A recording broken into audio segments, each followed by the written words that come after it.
കൊത്തും, കൊത്തി അറിയും ഞാൻ. എന്നെ തോൽപ്പിച്ചൊരു നായിന്റെ മോനെ ഇവിടെ ജീവിക്കണ്ട.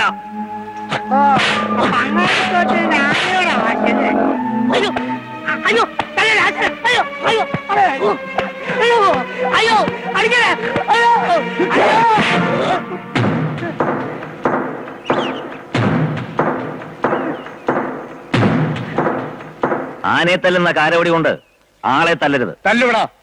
വാവത്തിനെ ഉപദേശിക്കാൻ ഒരു പട്ടി വളർന്നിട്ടില്ല. ഉപദേശമൊന്നുമല്ല, താക്കീതാ. മേലാലി പന്തിയിൽ ആവർത്തിക്കരുത്.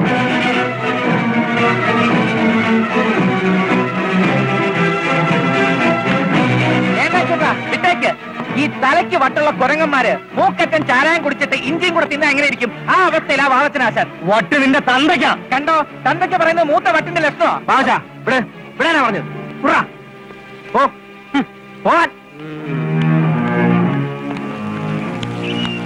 വെട്ടുപോത്തിനെ പിന്നെ ഉപദേശിക്കാം. ഇത് കാണ്ടാമൃഗമാ. എന്ത് കാണ്ടാമൃഗം? കുരയ്ക്കുന്ന പട്ടി കടിക്കില്ല എന്ന് പറയുന്ന പോലെ ഈ ഒരു നടത്തം മാത്രമേ ഉള്ളൂ. ഒരു മയവുമില്ലാതെ വെട്ടി വിഴുങ്ങണ പോത്തിറച്ചി അദ്ദേഹം മുഴുവൻ തെക്കന്റെ ബലത്തിലല്ലേ ഈ കളി മുഴുവൻ കളിക്കുന്നത്.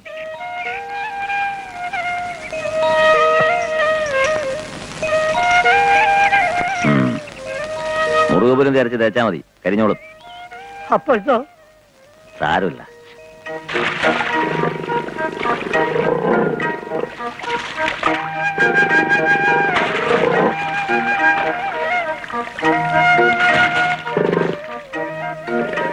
ഇവൻ എന്താ ഒരു പേരെടുക്കാൻ മൂപ്പ? ഞാൻ പറയാ കൊമ്പനാന ചുരുക്ക ആന.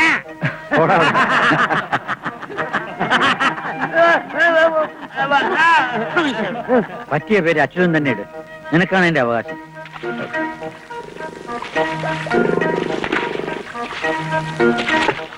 അയ്യപ്പൻ. അത് കൊള്ളാം അല്ലേ മൂപ്പ? സാക്ഷാൽ ധർമ്മശാസ്താവിന്റെ പേരല്ലേ ഭഗവാന്റെ. അയ്യപ്പാ മോനെ, അടങ്ങടാ. മെടയിത്തിരി കൂടും. ആ അച്ചോട്ടിന്റെ അടുത്ത് എവന്റെ ഒരു വിളയാട്ടവും നടക്കില്ല മൂപ്പ. അയ്യപ്പനെ തന്നെ ഏൽപ്പിക്കുക. ആ, എന്തുണ്ടെങ്കിലും എന്നോട് പറയണം. ഓ, വരട്ടെ മൂപ്പ. ആട്ടെ, വാ. സ്വന്തം മക്കളെ പോലെയാണ് അദ്ദേഹത്തിന്റെ ആനകളെന്ന് വെച്ചാൽ. ഇനിയിപ്പോ ഇവനൊരു പദം വരുന്നത് വരെ അദ്ദേഹം കൂടെ കൂടെ വരും.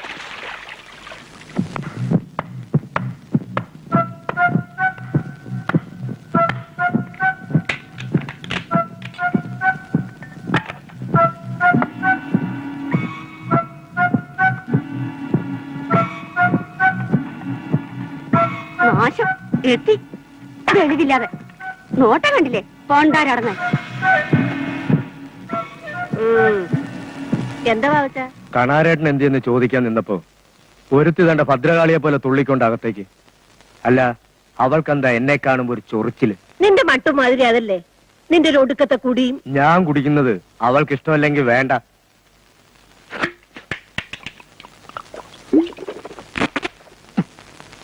കൂടി ഞാനങ്ങ് നിർത്തിയേക്കാം. പക്ഷെ ഇന്നൊരു തീരുമാനം ഉണ്ടാക്കണം. മനസ്സിലായില്ലേ? ഞങ്ങളുടെ കെട്ട് എന്റെയും ഗൗരിയുടെയും. അത് ഇന്ന് തീരുമാനിക്കണം. ഒന്നും തീരുമാനിക്കാനില്ല. ഇയാളെ കെട്ടാൻ എനിക്ക് സൗകര്യമില്ല. അതിന് വേറെ ആളെ നോക്കിക്കോ. കിടന്ന് തുള്ളാനകത്ത് കയറിപ്പോടി. അവള് തുള്ളട്ടെ ഇടത്തി. ഇതുപോലെ ഇളക്കമുള്ള എത്ര മതയാനകളെ തളച്ചവനാണ് ഈ വാവച്ചൻ. പിന്നെ ഈ പിടിയാന. തുള്ളിക്കോ തുള്ളിക്കോ. അനാവശ്യം പറഞ്ഞാലുണ്ടല്ലോ വീട്ടുമുറ്റത്താണെന്നൊന്നും ഞാൻ നോക്കത്തില്ല. ചൂലെടുത്തടിക്കും. പറഞ്ഞേക്കാം. എനിക്ക് പോടോ. നിർത്തടി ഒരുമ്പെട്ടോളെ. നിന്നോടല്ലേ പറഞ്ഞ അകത്ത് കയറി പോകാൻ. ഭാവത്തിന് ഇപ്പൊ പോ. ഞാനിപ്പോ പോവാ. എല്ലാം അവളെ പറഞ്ഞ് മനസ്സിലാക്ക്. ആരാടി നീ? രാജകുമാരിയാ. നീ എന്തു ഭാവിച്ചാ? തള്ളകല്ല വാവല് തല കിഴക്കനാൻ പാടാ. പ്രായം അവര് പറഞ്ഞ കേട്ടാ നിനക്ക് നല്ലത്. നിന്നെ ഓർത്തിന്റെ കയ്യിൽ ഏൽപ്പിച്ച അത്രേ സമാധാനായി ഞങ്ങക്ക്. കള്ളം കുടിച്ച് കൂത്താടി ഇറക്കുന്ന ഒരുത്തന്റെ തലയില് എന്നെ കെട്ടിവെച്ചാൽ നിങ്ങക്ക് സമാധാനാവും. പൊന്നും പണ്ടൊന്നുമില്ലാതെ വാവച്ച് നിന്നെ ചോദിക്കണേ. ഞങ്ങളുടെ കണ്ണടഞ്ഞ നിനക്കൊരു തുണ വേണം. ആണുങ്ങളായ ഇത്തിരി കുടിക്കും എന്ന് വെച്ചാൽ അവൻ സ്നേഹമില്ലാത്തതൊന്നല്ല. ഞാൻ പറഞ്ഞല്ലോ എനിക്ക് അയാളെ ഇഷ്ടമല്ലെന്ന്. അതിലും ഭേദം വല്ല കൊക്കയിലും ചാടി മരിക്കുന്നതാ. എന്നാ വരും. പൊന്നും പണ്ടവും കൊണ്ട് രാജകുമാരൻ ഊട്ടിയാൻ പറഞ്ഞ സന്തതി നിന്നെ പിഴച്ചു വെച്ചപ്പോഴേ 2 കൈ നീട്ടി വാങ്ങിയത് ഞാനാ. അതിന്റെ നന്ദിയെങ്കിലും വേണോടി. തള്ള പിഴച്ചു വെച്ചത് അവരുടെ കുറ്റം കൊണ്ടല്ലോ.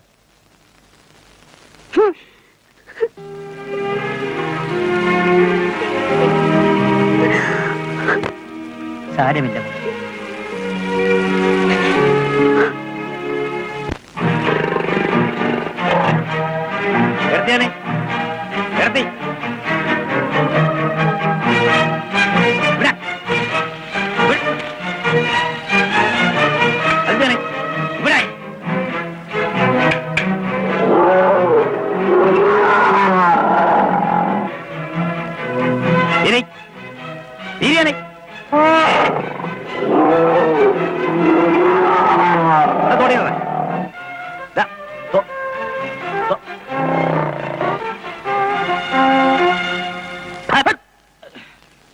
ആനക്കാരനായാലും 6 കണ്ണു വേണം, ഉറച്ചൊരു മനസ്സും, അല്ലെ ആനയുടെ കൊമ്പലിരിക്കും.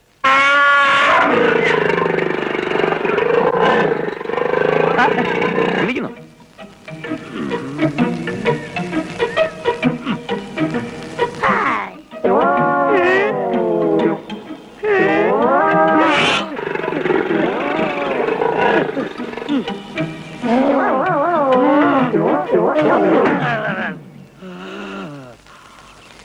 പ്രായക്കരയില് പാപ്പാൻ ആരൊക്കെ ഉണ്ടടി? കൊച്ചുപാപ്പ വല്ലതും പറഞ്ഞോ? ആ, 6-7 പിള്ളേരും ഭാര്യയും. താൻ എന്തിനാ ഇതൊക്കെ തിരക്കണേ? ആ, ഞാൻ വെറുതെ ചോദിച്ചതാ. ആരുണ്ടായും തനിക്കെന്താ? മനസ്സിലാവുന്നുണ്ട്. അത്രയ്ക്ക് വലിയ തമാശയാണെങ്കിലേ ഞാനും കൂടി കേക്കട്ടെ. തമാശയൊന്നുമല്ല. പിന്നെ അച്ചോട്ടിന്റെ ഭാര്യയും കുട്ടികളെയും പറ്റി പറയായിരുന്നു. അതാണോ കാര്യം? പ്രായക്കരയില് നാട്ടുകാർ അറിഞ്ഞോണ്ട് ഒരു ഭാര്യ, കൊച്ചിയിലും നിലമ്പൂരും നാട്ടുകാർ അറിയാതെ വേറെ, എല്ലാം കൂടി പിള്ളേര് 10-12 എണ്ണമുണ്ട്. ഈ കുടുംബാസൂത്രത്തെ പറ്റി പാപ്പന് വലിയ ധാരണ ഒന്നുമില്ലല്ലേ? പിന്നെ ഈ ആനക്കാരെവിടെ ചെന്നാലും പെണ്ണുങ്ങൾ ഇങ്ങനെ ക്യൂ നിൽക്കും, ഒന്ന് അടുത്തുകൂടാ. അതൊക്കെയല്ലേ ഞങ്ങൾ പാപ്പാന്മാരുടെ പ്രത്യേക സ്വഭാവം. അയ്യടാ, എന്നാലേ അങ്ങനെ ഒരു സ്വഭാവം നമുക്ക് വേണ്ട കേട്ടോ. കൊല്ലും ഞാൻ. ആനപ്പന്തി നിനക്കെന്താടി കാര്യം? ഓടി വീട്ടില് എന്ന് പറയാൻ താനാരാ? നിനക്കറിയില്ലേ? എന്നാ കേട്ടോ, നിന്നെ കെട്ടാൻ പോണോൻ. താൻ മാത്രം തീരുമാനിച്ചാ മതിയോ? തൽക്കാലം അത് മതിയടി. വാവച്ചനൊന്ന് തീരുമാനിച്ചാൽ അത് നടക്കും. ആശാനെ, ആ കയ്യങ്ങെടുക്ക്. എടാ, എന്റെ പെണ്ണിന്റെ കൈ കയറി പിടിക്കാൻ നിന്റെ അനുവാദം വേണോ? ഓടി വീട്ടില് പോവാൻ.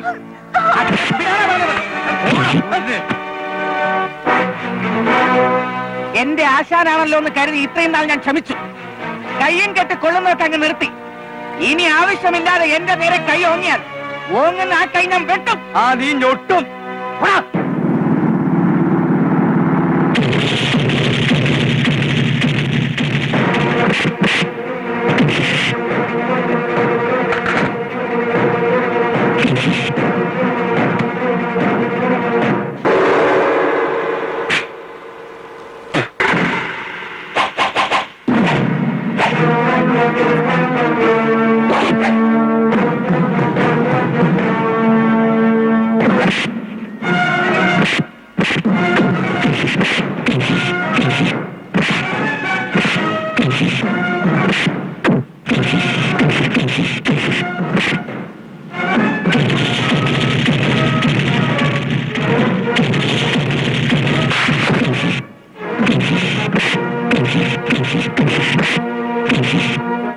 അതെ, അത് അവര് തമ്മിൽ തീർത്തോട്ടെ. പറഞ്ഞ കേക്കൂല അല്ലേ ഏട്ടാ?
കണ്ണി ചോരയില്ലാത്തവനാ വാവച്ചൻ. പോരാത്തതിന് തെക്കന്റെ ആളും. തെക്കന്റെ ആൾക്കാരോട് ഇടയാൻ പോയ ആർക്കും ഇവിടെ മനസമാധാനത്തോട് ജീവിക്കാൻ പറ്റില്ല. ആരാ ഈ തെക്കൻ? ഞാനിവിടെ വന്നത് മുതൽ കേൾക്കുന്നു. ഈ കാട് ഭരിക്കുന്ന രാജാവ്. എന്നിട്ട് ഞാനിതുവരെ കണ്ടില്ലല്ലോ. അതെങ്ങനെ? അയാൾ ഇവിടെ ഉണ്ടായിട്ട് വേണ്ടേ? ഇപ്പൊ നാട്ടിലാ. കാട് 6 മാസം കഴിഞ്ഞ് നാട് 6 മാസത്തിലാ. ഒരു ദിവസം അയാൾ വരും കാടിളക്കാൻ. അന്ന് ഇവിടെ നടക്കാൻ പോകുന്നത് എന്താന്ന് കർത്താവിന് മാത്രം അറിയാം. തന്നെ അവിടെ കിടന്നോ. ഞാൻ പറയും പോലെ അനുസരിച്ചില്ലെങ്കിൽ എന്റെ സ്വഭാവം ഇതെന്താണ് ഞാനത് കിടക്കാൻ പറഞ്ഞു. എണീക്കാൻ പറഞ്ഞു കിടക്കുക. പുറംകാലം കൊണ്ട് ഒരു അടിയൊന്ന് ചടങ്ങി പോവും. 6 മൈൽ അപ്പുറത്ത് മാറി നിന്നല്ല ആനയോട് കാര്യങ്ങൾ പറയേണ്ടത്. അല്പം കൂടി ധൈര്യം കാണിക്കേട്ടാ. എന്നും ഇങ്ങനെ ആനപ്പിണ്ടോ വാരി കഴിഞ്ഞാ മതിയോ? എടാ ശിവ, കളിയാട്ടല്ലേ. ഈ പേടി എന്ന വാക്കിന്റെ അർത്ഥം പോലും എനിക്കറിയില്ല. പിന്നെ എന്താ സൂക്ഷിച്ചാൽ നമ്മൾ സൂക്ഷിക്കണ്ടല്ലോ എന്ന് കരുതിയ. ഉവ്വ ഇന്ന് ഞാൻ ചേട്ടന്റെ പേടി മാറ്റിത്തരാം. വാ കേറാം. ഞാൻ പറഞ്ഞു കേൾക്ക്, സൈക്കിളിന്റെ പുറത്താണെങ്കിൽ എങ്ങനെയും കയറാം. ഇത് ആനയാ, ചിലപ്പോ ആന എന്നെ കണ്ടുപിടിച്ച ഒന്നും പേടിക്കില്ല. കേറാനാ പറഞ്ഞത്.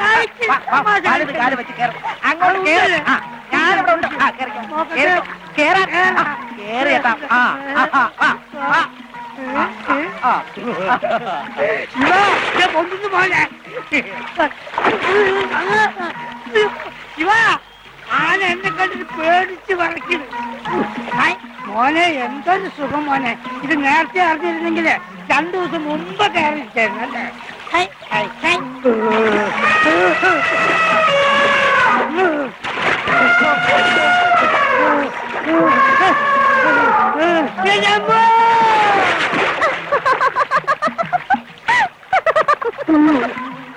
അധികം ചിരിക്കില്ല കേട്ടോ. മൂപ്പന്റെ മഴ പവറൊന്നും എന്റെ അടുത്ത് വേണ്ട. അതെ, വരട്ടൊക്കെ അങ്ങോട്ട് വേണ്ട, ഇവിടെ മതി. ഓ ഓർത്തില്ല, നമ്മൾ അടുത്ത മൂപ്പനാൻ വേണ്ടി കച്ച കെട്ടിരിക്കാണ്ടോ. ദോഷം പറയുന്നുണ്ട്. ജോലി കൊള്ളാം. നല്ല മൂപ്പന് നല്ല മൂപ്പി. ഹായ് ഹായ്, നല്ലതുപോലെ മൂക്കുന്നുണ്ടല്ലോ മൂപ്പ.